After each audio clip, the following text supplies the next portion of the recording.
This Choircast podcast is brought to you by How to Not Suck as a Christian.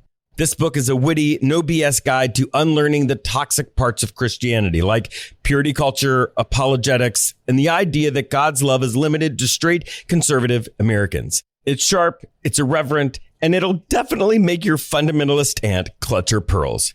You can get the audiobook on Audible. Print and ebooks of How to Not Suck as a Christian are available to ship to your aunt wherever books are sold.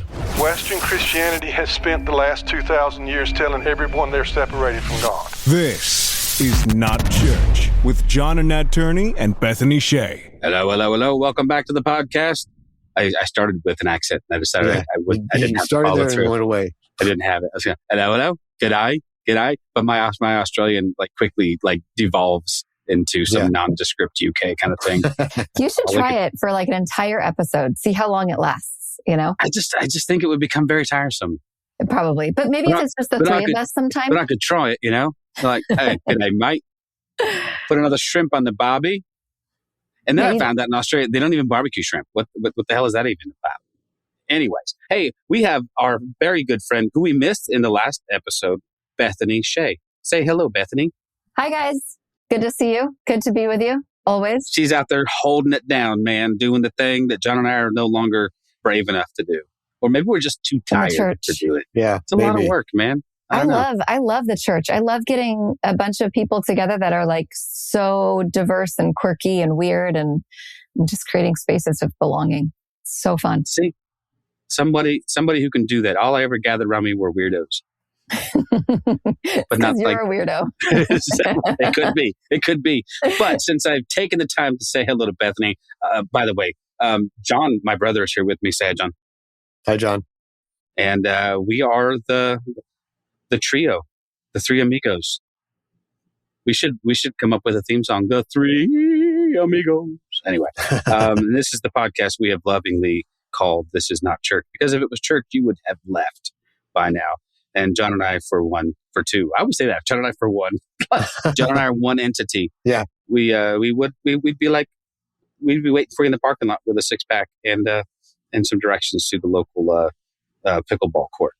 That's apparently what people my age do now. But we are, as always, I've rambled more than I should have, and we are joined by an awesome guest. And let's just get to it before I say anything else and make her really regret her decision to come and hang with us today.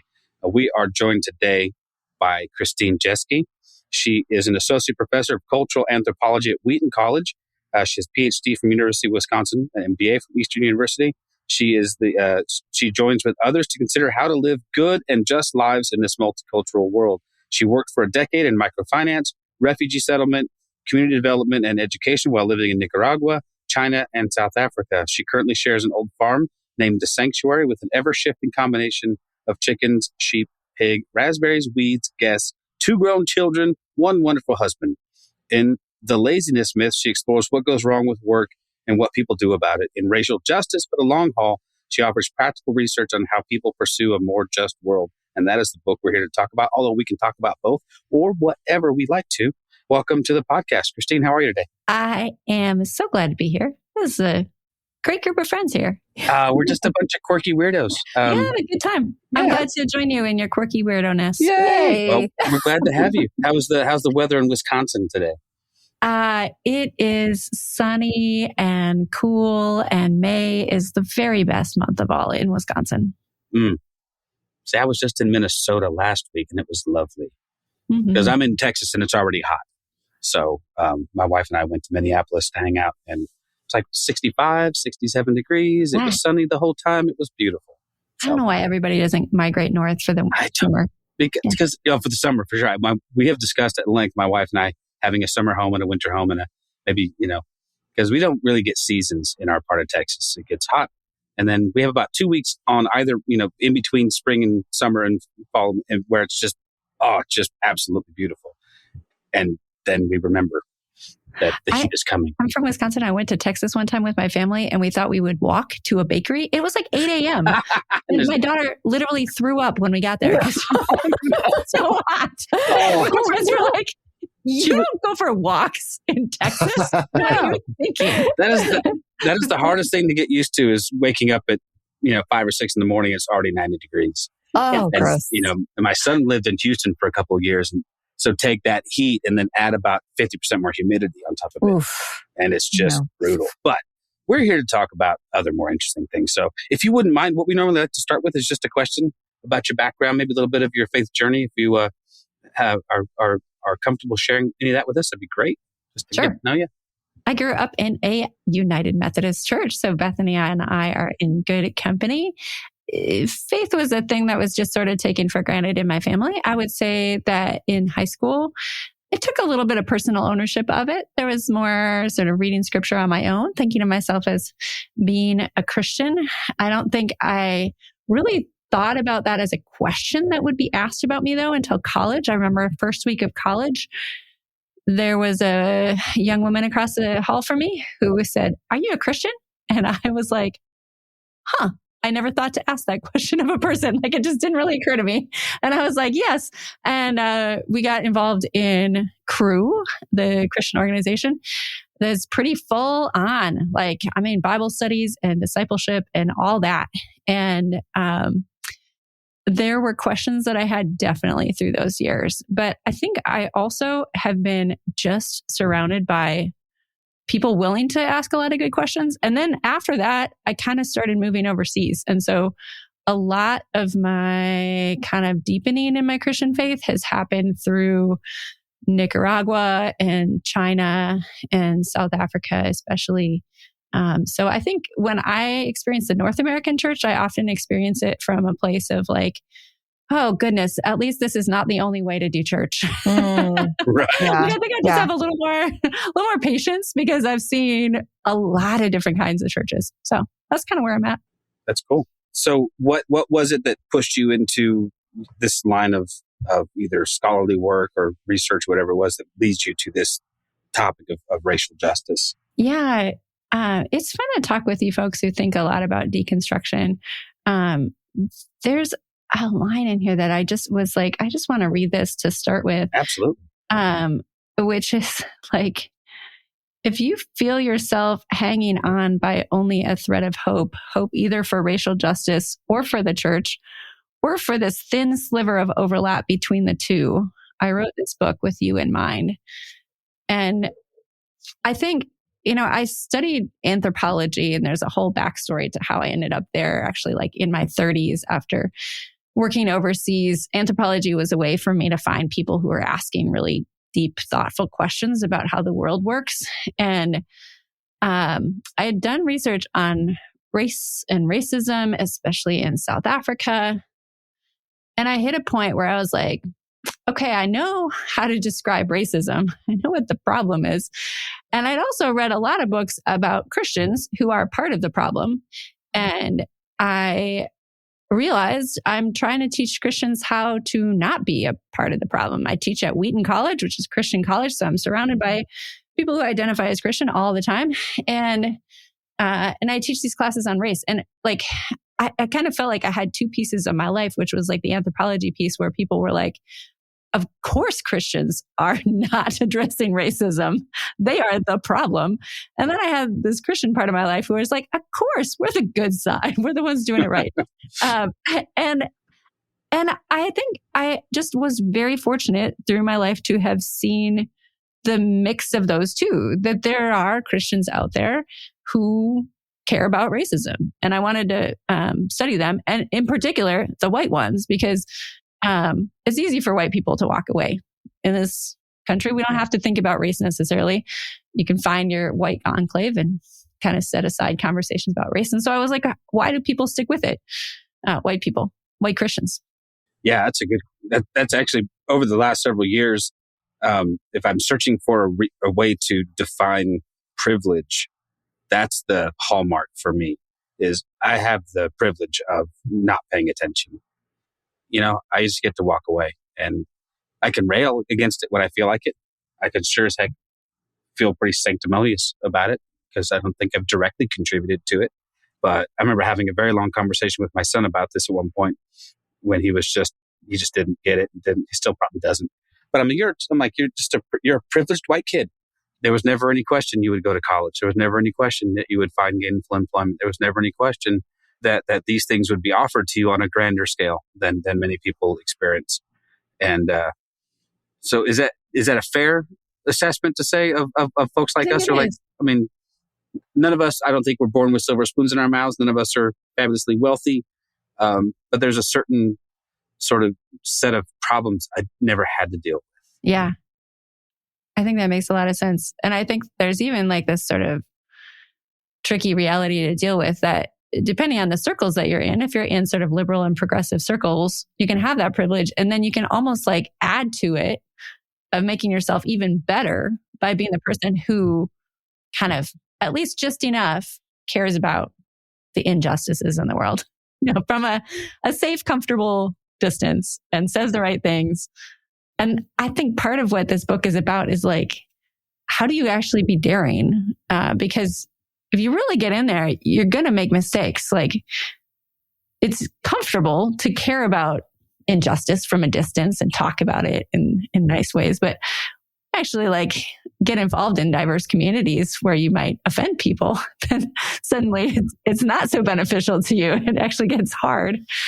And I wanted to know what happens when people kind of move past that. Do you ever move past it? Maybe not, but you like move deeper into it. Right. I don't remember who it was that we talked to, but they said it's getting comfortable being uncomfortable.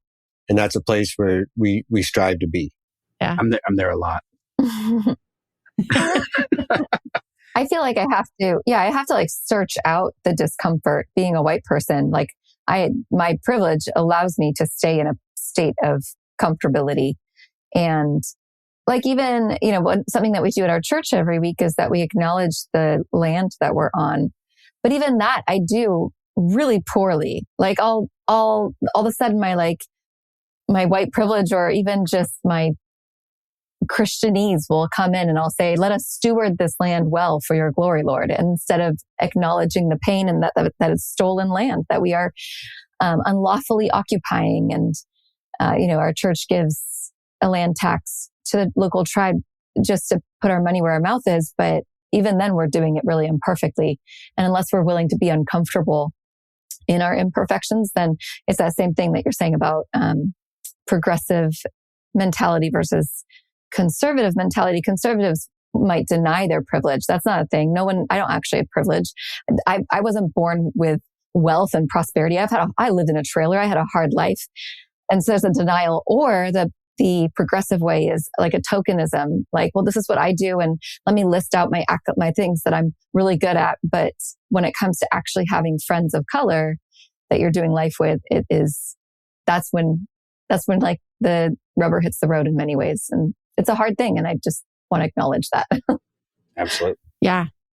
So true. It takes effort to move into it. And what I wanted to find out is like, how do people sustain that effort? Yeah. Well, and have you found some resistance inside? I'm sorry, Bethany. No, I was going to say the same thing, the resistance. Yeah. Because I found, most of my life I've occupied when I was participating in church. It was largely a function of geography. Northern California is not the most racially diverse place in the world. John and Bethany, the indigenous population notwithstanding, it's just not. Maybe it probably is more so now, but and then the part of Texas I live in, same. So it was hard to get people to acknowledge, especially inside of the church, where they feel shielded somewhat from that because, well, I love Jesus and Jesus, they grew up singing red and yellow, black and white. They are precious in the sight, so I'm covered. Have you found that either pockets of resistance or maybe large resistance within the church to even acknowledge they have a problem to deal with? Yes. Yeah. I think Bethany's onto something, that there's sort of different kinds of challenges. I often, when I teach about race in my classes, I'll say like in math classes, you would never put kindergartners and fifth graders and PhD students all together in one classroom.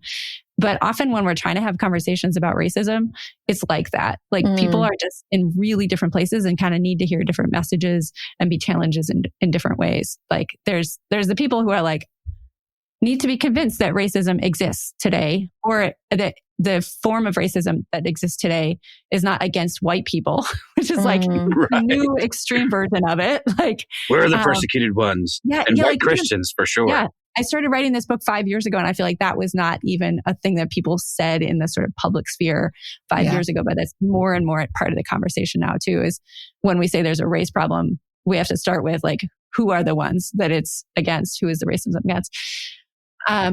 But then, there's also the white people who think they're the good white ones. But that doesn't translate necessarily into action or availability or effectiveness or things like that.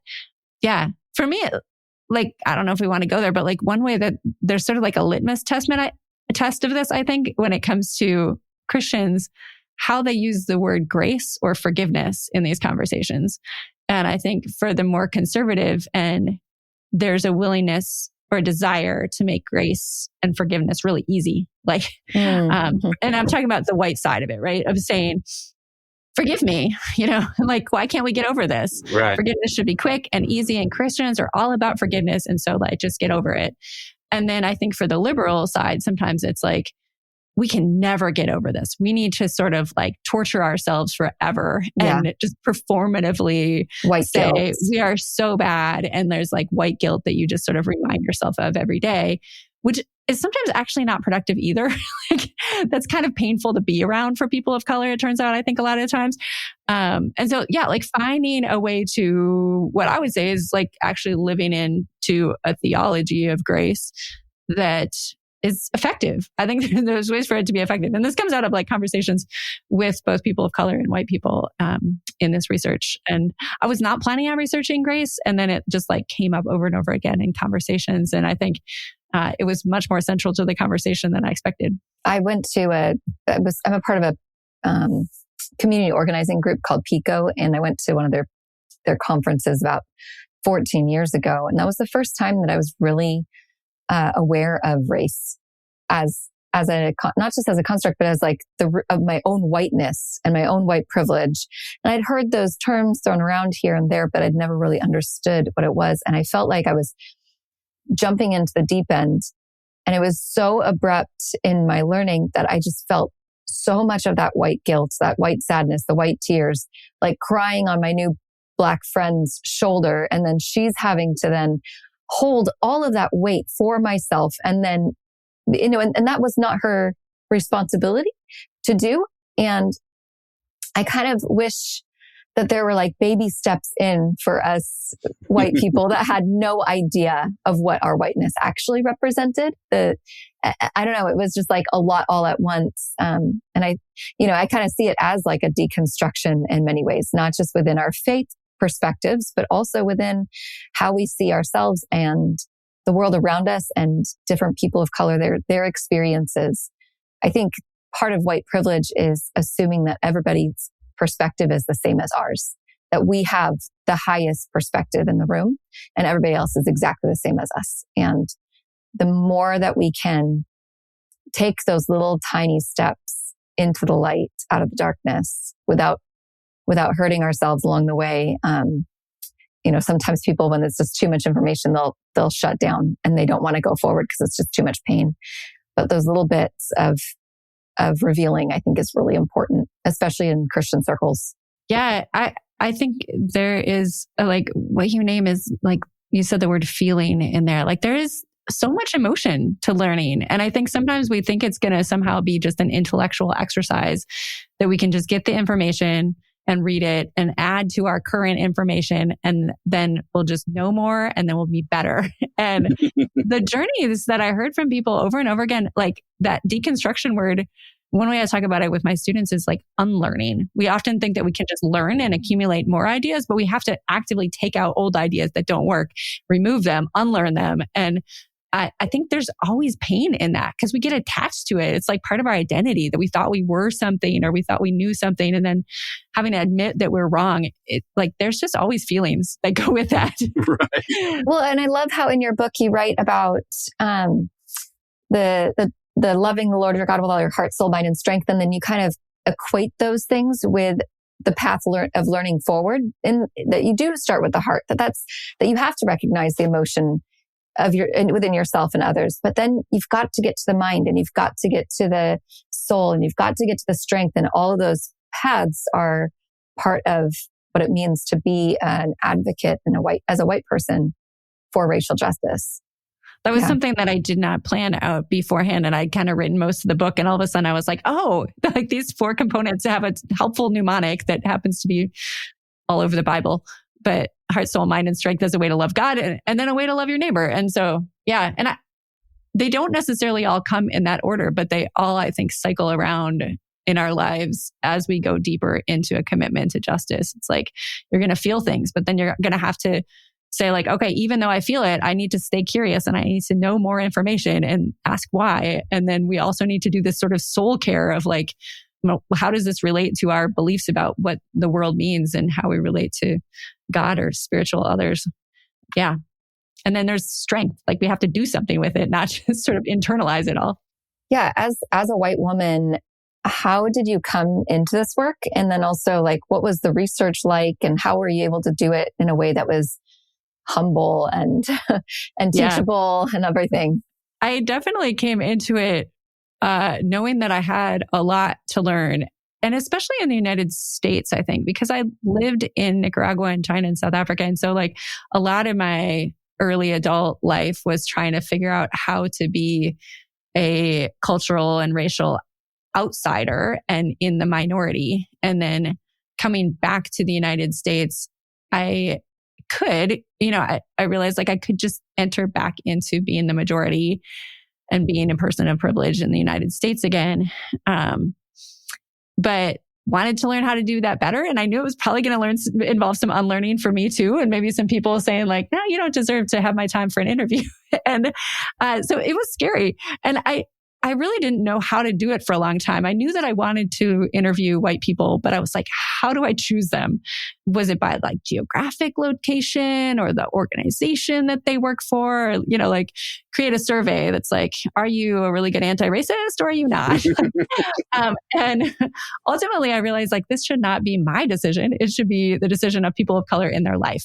And so that was kind of a breakthrough discovery as I was planning this book that made me like, okay, now I'm ready to write this book. And so the way that I did this is I interviewed 30 people of color who are all Christians and leaders in some way. So leaders of churches or organizations dealing with racism, and talk to them first. So kind of centering their voices of like, what does it look like to be anti-racist? And what do you want white people to be doing, if anything? And their answers were not all the same, right? There's a lot of differences in those answers of like what racial justice should look like. But then near the end of the interview, I would say, okay, do you know any white people who you have seen doing this for decades or who have done this well enough that they could be a mentor to other white people? And got names of them and then interviewed those people that they recommended. So it led to this neat study where I got to see some of the same interactions between them. I would also like visit their churches or trainings or other things they were involved in to try to get some observation of just how people live their lives. And I've never seen a study like it. And so it felt like I'm actually like learning something genuinely new that I had never found before, which is like, how do these people create a better community together, not just sort of individually, but how does this unfold together? What you talk a lot about hope in your book as well. And I'm curious, within those conversations that you had, and I'm just so glad that people were willing to talk to you and willing to engage in these areas of faith. I mean, you do talk about like how many people are the only person of color in their church or within their organization. And they feel like they're always having to do the hard lifting, the hard work of teaching white people. They feel like they're the ones that are the token employee to teach a diversity class or whatever it is. Yeah. And that must be exhausting. Yeah. And you talk a lot about the difference or about hope. And I'm curious about hope with what your perspective is, and then also what you discovered and what you would say is the difference between hope and optimism for people of color and for white Christians. Yeah. Great questions. And I will say too, like, back to your question of like, why did I write this? I I didn't think that I was necessarily going into this as the be all like expert of how to be anti-racist, but I knew that I had the tools to find a different angle to that. So I had also had a PhD in anthropology, and what we do is just interview people. And I was like, this is a problem that needs people interviewing, and I would love to do those interviews. I was like, so it was also kind of a personal thing that I just wanted to learn from people firsthand and sit in these conversations, and so many really good conversations that I got to have. I wish that I could literally copy every single thing that people said, because sitting in those interviews was such a joy. But yeah, hope kept coming up. And that was another thing I did not plan on asking about. But pretty early on in interviews, I had so many people saying, like among the white Christians who were recommended for the study, I'd say, like, how are you different now than you were a decade ago or something? And they'd say, I hope differently. Or I'd say, like, what do you think is different about how Christians approach racial injustice to how non-Christians do? And they'd be like, they hope differently. So I was like, what is this hope differently thing? And often what they'd say is, I learned how to hope from the people of color in my life. So then I would go back to people of color and be like, how do you hope? Because obviously you're teaching it to people who are white.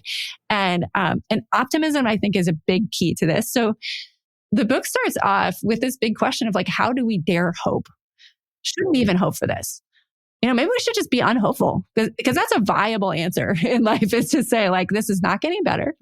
And maybe it's actually more just and right to stop hoping. And like, I wrestled with that, and there's some writers. There's De La Torre is his last name. Michael, I think it's his first name. Yeah. You can put it he's a theologian. Yeah, totally. Yeah. Right. He has this book called Embracing Hopelessness. And I read that book and I was like, what do I do with this? And so kind of, I was going into interviews sometimes with that question, like, how do you hope? And what I would say now is that I think there is a way of hoping that I would even be so bold as to call it like a white supremacist way of hoping. I actually had that in the title of the chapter, and my editor probably wisely said, maybe don't put that right there in chapter 2, in case people don't know what you mean by that. Like, just wait until a little later in the chapter to define your terms. So I start out with describing this kind of hope first, but I call it white supremacist because I think it's a kind of hope that has been used to uphold white power in the world. And it's a kind of hope that I think also grows out of white power. And it goes something like this. It's like, the world is going to keep getting better. And we can change some things a little bit, but mostly the changes that we make should be like just more of the same. It's like this sort of conventional, things are mostly okay. So kind of keep them the same and just keep getting more of it, like more technology, more of the same social structures we have. And if you're in power, that's a good kind of a hope for you, because it's like, keep yourself in power. But if you're not in power, that's a problematic kind of a hope. And so my question was like, what does a different kind of hope look like that's sort of willing to really challenge things and flip things over and overturn society to get people who are not in power to have more power? And that's a hope that I describe it as like a struggling hope, and a hope that for Christians really needs to rely on a higher power that actually does something. It doesn't just sort of sit around and wait for us to get to heaven someday, but is like intervening and changing things and probably offending some people. Yeah. So it's not optimistic as in like optimism as in, just look on the bright side and right. Stop thinking about the bad things. Yeah. There is that tendency to think the trajectory is, especially as we can sort of at will withdraw from the conversation and not see the deep. It's easier to say, well, are you not better off now than you were 20 years ago? And are we just on this sort of maybe slower than we'd like, but trajectory in the right direction? And I was going to ask you, because when I think of racism anymore, the word systemic is almost, it has to be completely attached to that word, because the racism that is sort of casual bias and discrimination is one thing, but this deeply rooted problem of systems that are in place over and against people of color and other minority groups as well. Obviously, people in the LGBTQ community, people in the other areas of society. But the system's been leveraged against them for so long. It's not enough to just be riled up about racial injustice. So talk about that. I don't even know what the question is. I'm sorry. That was ill-formed. Like, why systemic? Why is that word? How deep does the rabbit hole go? Yeah. Yeah. I think that a lot of, Bethany said earlier, like, it's a series of like small steps maybe to understand what to do about racism. And along the way, there's a lot of ways that like a little training can do a lot of harm. And that doesn't mean stop. It doesn't mean don't get any training, but it does mean like there's these halfway understandings of things. And I think like an early awareness of racism can go in a sort of direction where it's just like, there's racism, it's really bad. And so our job is to find the racist people. Like, who are the ones who are the bad people out there? Who are the most racist ones? And I think that some of the reason that some people like feel really threatened when white people feel threatened by conversations about race, often I think it is because they think it's about deciding whether you are a racist or not a racist. Totally. And I really try to get people away from thinking about like pointing your finger at the most racist individuals. Is about asking the question of like, what do we do if we have lived in a place where for hundreds of years, there's a group of people who have been described as and treated as lesser human beings. And that is ingrained in who gets wealth and who has access to education and who is like immediately identified as the trustworthy one or the untrustworthy one. Like, that's what we're trying to do. And so that's helpful. I will say though too, like, this is something I've just started to notice lately too, is there's a danger, I think, in a misunderstanding of what we do with systems also. So around 2020, there's all this education about systemic racism, like make sure everybody says that word. And I think there's been sort of a pendulum shift toward people saying like, well, if I'm not addressing systemic racism, then what I'm doing is not worthwhile. But people don't know what that means to address systemic racism. So I think sometimes people think like, oh, that means I have to be like the leader of my church or the leader of an organization or a political person who's working in the government to change a system. And they think the only people with power over a system are the most powerful people. And that's a misunderstanding of systems too, because like the whole idea of changing systems is that we are all part of systems all the time. So as a congregation member of a church or as an employee in my workplace or as a citizen or even as a resident, like I'm still part of a system. And so I think it's important that we always remember like systems means all of us. It doesn't just mean like the people who somehow are out there like forming the systems. Yeah, it's easier to point fingers at the big bad racist that's on the TV or whoever it is and not recognize the racism that we're actually literally swimming in. It is the air we breathe. It is the foundation of our country between indigenous people being run out and then slavery happening. And I've had conversations before with people and they're just like, it's not that bad. Always white people. It's not that bad. It's not that bad. Like, it's getting better. Yeah. Do you understand that we have overcome racism because we got rid of slavery? Like, we fought to have slavery done with.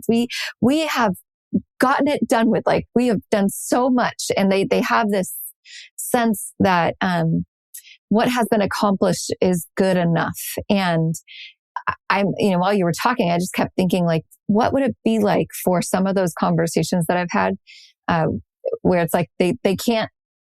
The people I've talked to, they can't even see the little bits of racism that are in themselves and then around them and in me and around me. And maybe I need to come at it from the realm of abortion. Like, we can say, well, abortions are down. It's amazing, so much better. But for people that are anti-abortion, they would say that's not enough.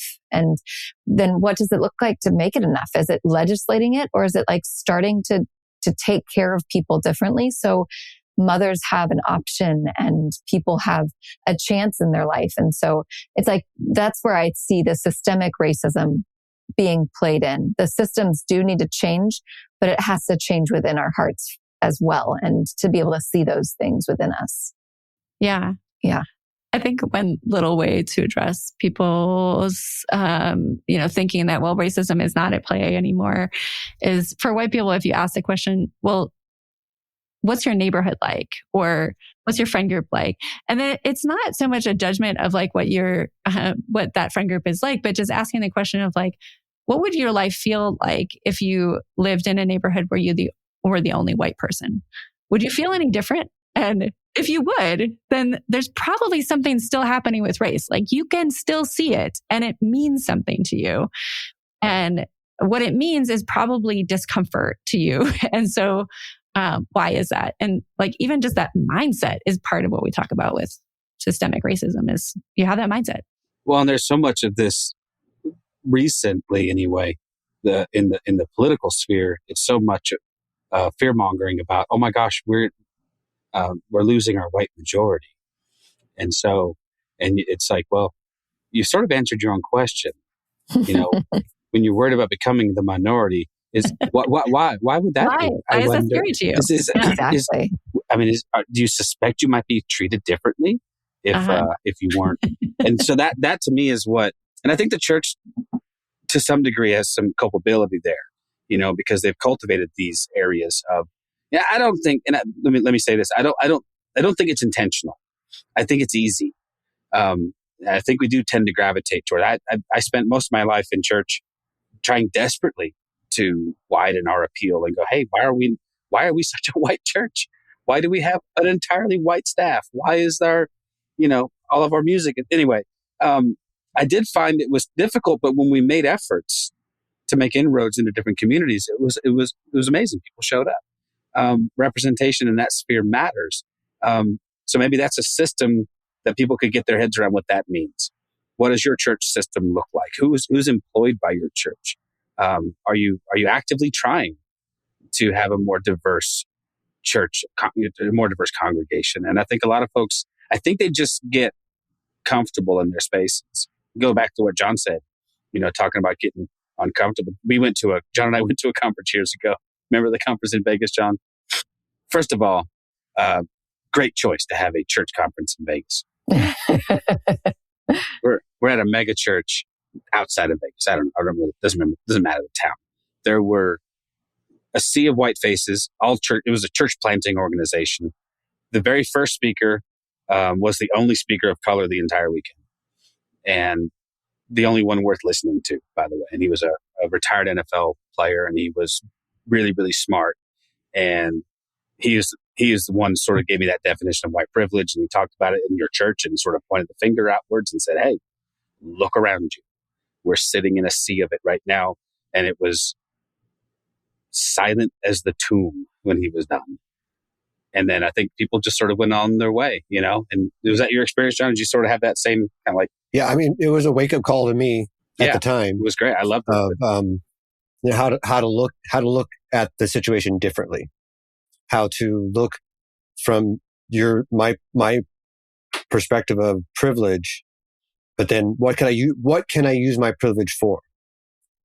Because I could use my privilege to continue my whiteness, or I could use my privilege to call out racism.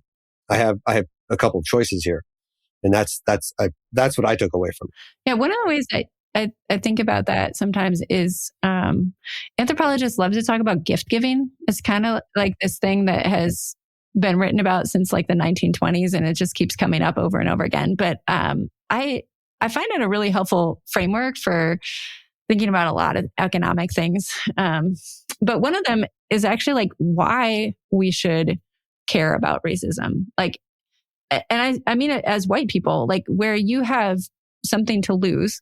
I do absolutely believe there's so much to gain in the process of addressing racism too. If nothing else, then just like having more diverse friendships will make your life probably more rich. Like I should hope so. But if there is sometimes loss involved in that too, or loss of like power in society, why? Why should we not just try to do everything for our own individual gain? And one of the ways I think about that is receiving gifts. And if you think about privilege as a gift that you have received, like an ability to do things in society that not everybody has, what do you do when you've received a gift? Like if someone that's your friend gives you a gift, your response would be, well, I want to give back something else, or I want to give it towards someone else. And I think that is a really enduring motivation for doing good things in the world. If we think about it from the standpoint of like, I am starting out with having received all of these things that I don't deserve. Just the fact that I'm alive on this planet, like that the planet keeps on growing green things and there's air to breathe. Like there's all these things that I receive over and over again that I don't deserve. And what do I do with that gift? Well, I could give it to other people. I could give it back to the planet. I could give it, away in some way. And that's something I also just noticed as a kind of cool mental change that I think happened for people who were not just growing cynical and getting tired of this or just like doing it when it was convenient. But when it came down to like what kept white people going, often it was like, well, because I just keep receiving so much that I don't deserve. And I don't know what to do with that except keep giving it away. And it's like this sort of abundant way of thinking about addressing injustice, which like that personally for me has been a thing that I just have to remind myself of when I get tired of, whatever the latest news story is that I'm just like sick of having to think about it, is going back to like, what have I received and how do I give out of the abundance of that instead of a shortage or lack kind of mindset. Yeah, very true. I like that. In talking with all these people, did you find any kind of commonality, anything that kind of popped up over and over again as their way to persevere? Yeah. First, I think it's fun to think about what isn't a commonality. Some people want to know, like, were they all just raised in progressive families or something like that? And I was pleasantly surprised to see that people really did come from a lot of different kinds of families. They started learning about race at very different ages. Some, had parents who mentored them in it. Some didn't really think about it till maybe their 30s or 40s. So there's a lot of differences between them. They also ended up in different places. It wasn't like they all, left their predominantly white church and went to the most diverse church they could find. Some of them were like, I need to stay where I'm at and challenge white people around me. Some of them moved to a new neighborhood. Some didn't. Like it was just different kinds of responses. So what did they have in common? The three elements in their lives that I saw over and over again were what I call, it goes back to that heart, soul, mind, strength thing. So moments that had touched their hearts and that they had actually had kind of an emotional response to injustice at some point. And those emotions play out differently, like anger, frustration, shock. But I would ask people to fill in the blank. I would not be committed to racial justice if not for blank, and tell me stories. And those stories almost included at least something that was like Bethany's story earlier, where it was like, I heard about this and I was just like sobbing for a weekend or something. That was one piece. And then also the mind piece, that you really do just have to learn information. Mm-hmm. That is involved too, of being curious, asking why questions and getting better at it, failing and getting better. And then the third thing is this idea of like flipping how we think about grace and saying like, instead of thinking that I'm such a great person who will give grace to the world because I'm so charitable and generous and I'm the savior, they flipped it around and were like, I need the grace of people of color and other people who have like given me what I don't deserve and I'm giving out of that abundance. So yeah, those pieces I saw in common as like their motivation. How they lived it out though was just all over the place. And that was, I think, really encouraging to me too, that like you can put this into practice no matter where you live and what your community is like and what your job is and all those things. Yeah, that was, because John and I do not come from a progressive background in the least. So, yeah. My dad and mom were, they're just, it sounds so cliche to say, but it's just, it was their generation, sort of post World War II boomer guys. Actually, I guess my dad's technically not a boomer. Anyway, doesn't matter. The point is that we had to come to this, like everybody does, I guess, on our own terms with our own experiences. And I won't try to speak for John, but mine didn't happen until the military, and because I pretty much lived in a white world. And then all of a sudden the military was different. I had all kinds of cultures sort of clashing and all kinds of things showing up. And it forced me to examine some stuff and go, okay, this And to be fair, I like it. I mean, I get bored really easily. And so I guess, and white people annoy me. So I would much rather hang out with people who have rhythm and interesting culture and food and music and, all the stuff that makes life worth living. I remember hearing somebody say their anti-racist rant was, if you have not been on the side of racial justice, you don't get to enjoy any of the cool stuff that these people bring to the table. So, no more Taco Tuesday for you. It's enough. Go eat a Cracker Barrel. That's what you deserve. Yeah. George Washington Carver gave us peanut butter. Yeah. You don't get that. But let me ask you this, and on a serious note, to what degree, I'm not sure. I just wonder to what degree has sort of Black liberation theology influenced the direction of your studies and research? Because that was a huge eye opener for me, reading some of these folks who were writing a long time ago. This is not like super, super modern stuff, but I remember reading James Cohen and just having my mind just sort of blown apart in a very good way. Yeah, I think I was influenced by Black liberation theology in my life before I had any idea where it was coming from. Wow. And it came, I think because it came through a sort of filter. There's a book called The Moral Minority by David Schwartz, who's a historian, and he traces out sort of progressive and liberal Christianity from like the 1970s through about the 1990s.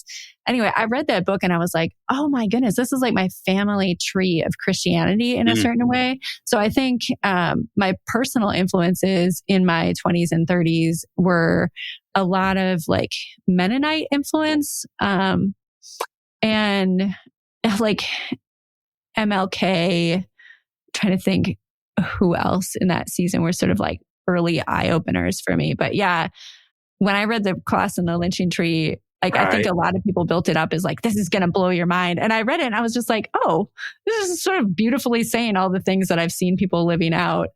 And I'm so glad someone wrote it.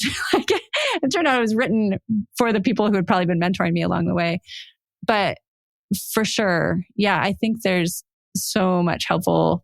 I guess the other thing too is I was in Nicaragua in the early 2000s, but before I went, I sort of read up on a lot of the liberation theology from Nicaragua before that. And there's sort of a Catholic liberation theology in Nicaragua that was really big into like this, like the poor, like Jesus cares about the poor. He lives among the poor, associates with the poor.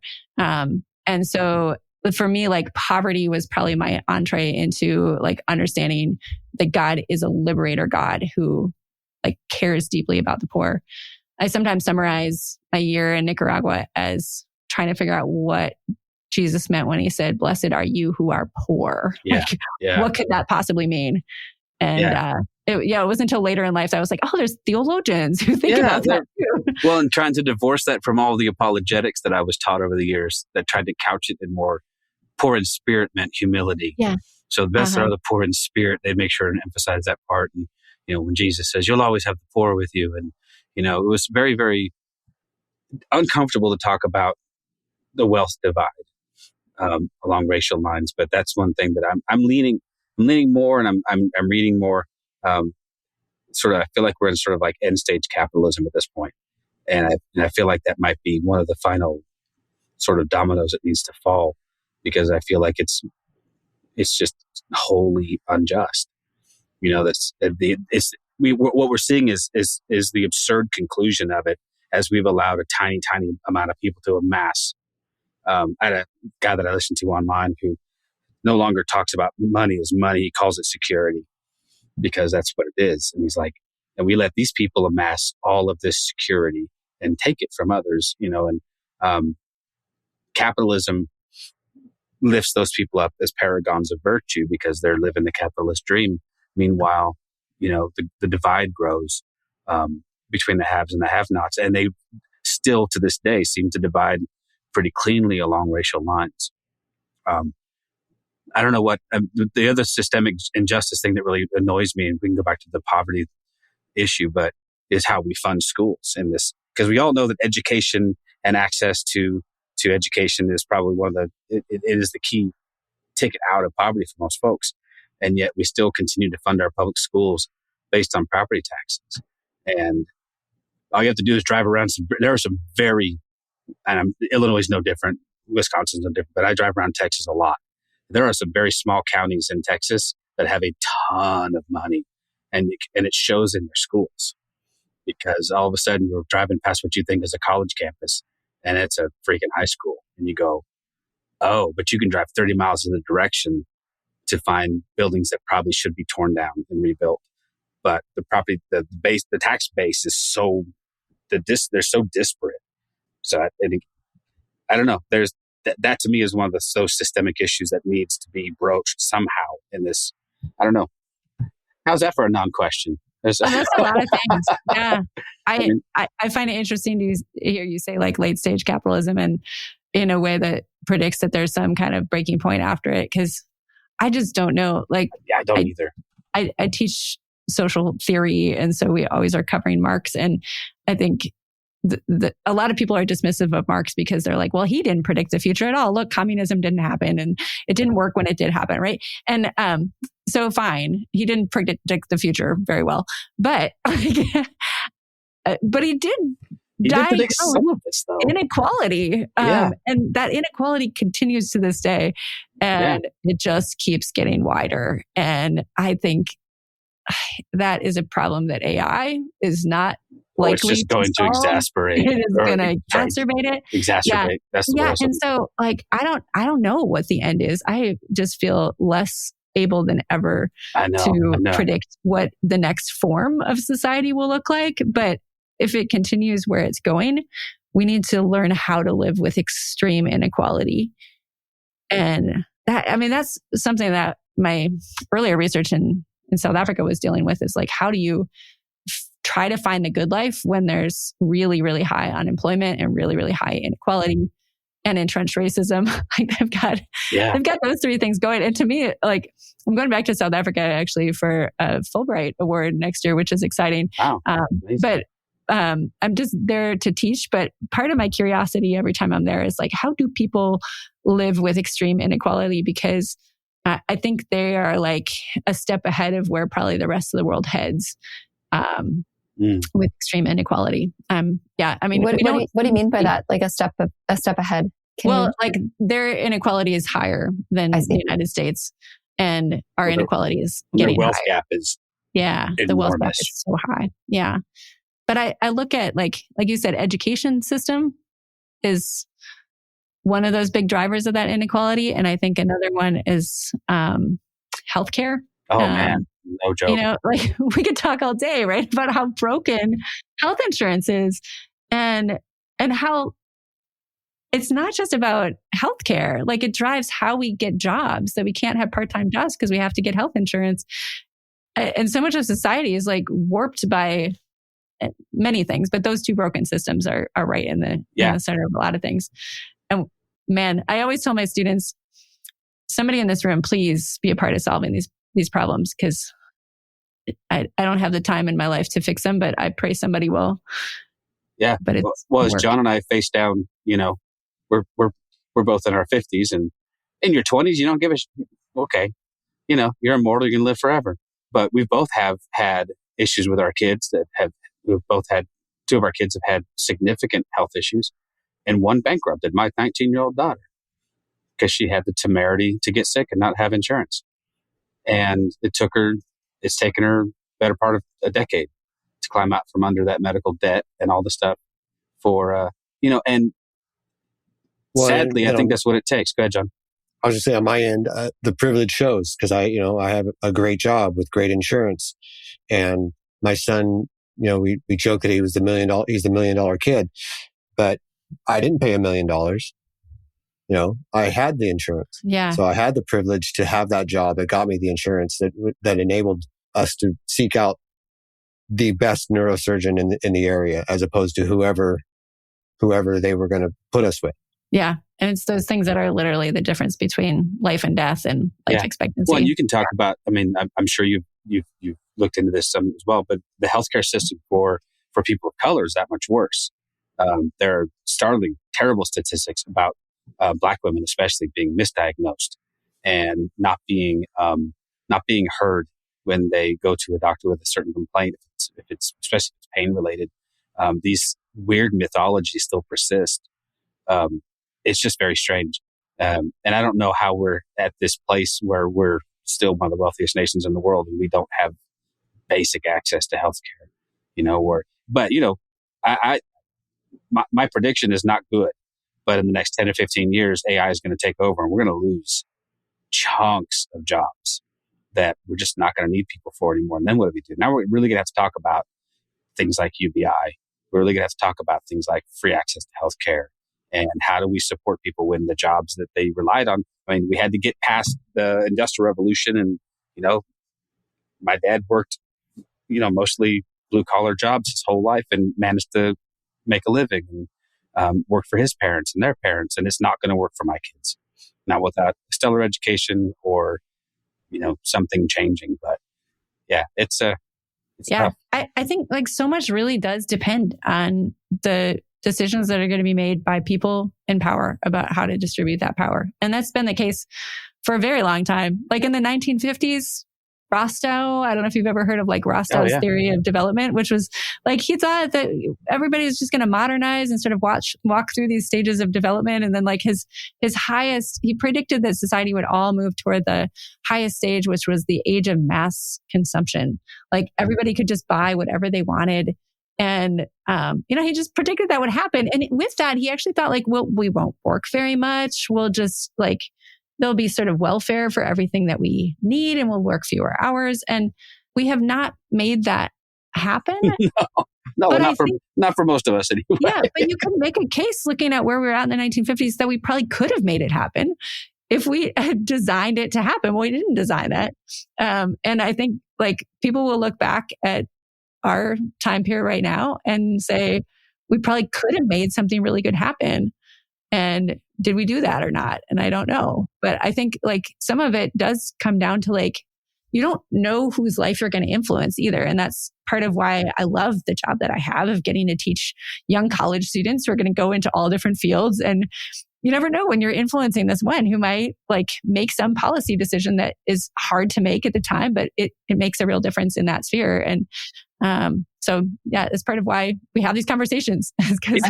Well, it is part of why I think it's still important to direct so much of this at the church writ large and say, listen, if there's going to be somebody, because I still value the message of Jesus, and I think primarily the message of Jesus, the message of the gospel is this dependence on one another and this interconnectedness that we have. That I so lament hearing certain sectors of our culture talk about, well, why should I have to do that for that person? I don't think we have an issue of resources. I think we have an issue of priorities. And I mean, yeah, I think we'll look back on this. I think we'll look back on the last 50 years, if we all survive it, and say, boy, squandered some opportunities. There were missed opportunities left and right to make substantive change. But people like you give me hope. And that's, I appreciate that very, very much. I appreciate your book a ton. I know that a ton of work went into it.